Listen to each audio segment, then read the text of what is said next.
These are my blueprints on how I became a hazmat tanker.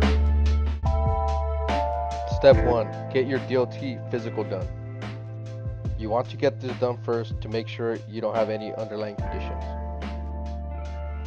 Once you get your certificate, you want to go to your local DMV. In my case, it was California.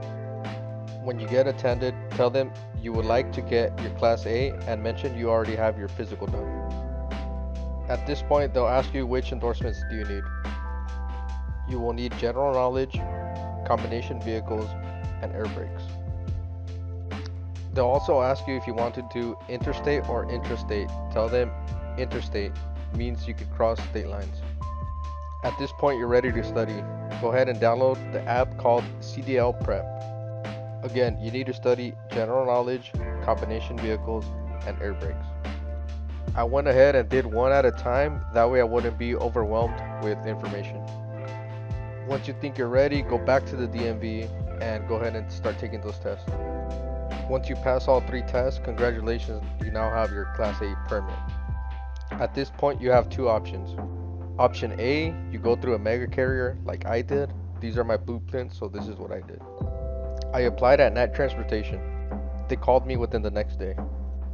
Within the next week, I was on my way to Phoenix. Everything was pretty fast paced. I was only there for about 3 weeks.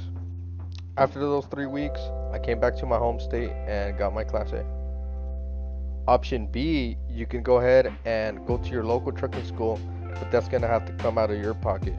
And depending on where you live, it could be anywhere between $3,000 up to $8,000 or even more. Once I got my Class A, I went back to Phoenix for over-the-road training. I was with a trainer for about 4 weeks and then I got released and I was on my own. At this point, I did 2 years of over-the-road. I wouldn't take back that experience for nothing.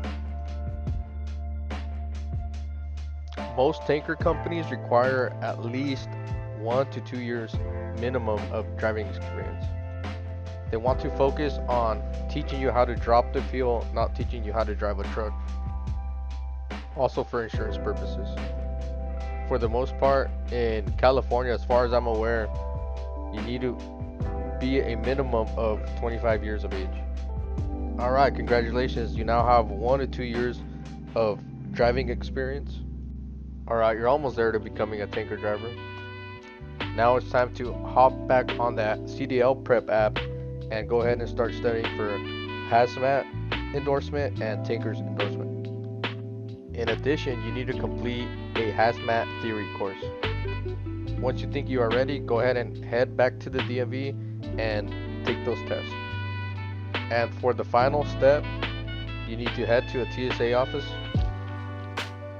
They'll be taking your fingerprints there. You need to bring your current US passport or a driver's license and birth certificate. I would also go ahead and apply for a TWIC card. It is not required, but I do recommend it as some refineries require it to go into the facility. At this point, you just want to wait and get cleared by them. It usually takes between 1 to 4 weeks. Once you get cleared, head back to the DMV and congratulations, you now have a Class A with your tankers and hazmat endorsement. At this point, you can go ahead and start applying at tanker companies. This industry is very lucrative and it's very rewarding. You can make anywhere between, on the low end, $115,000 to $150,000 plus.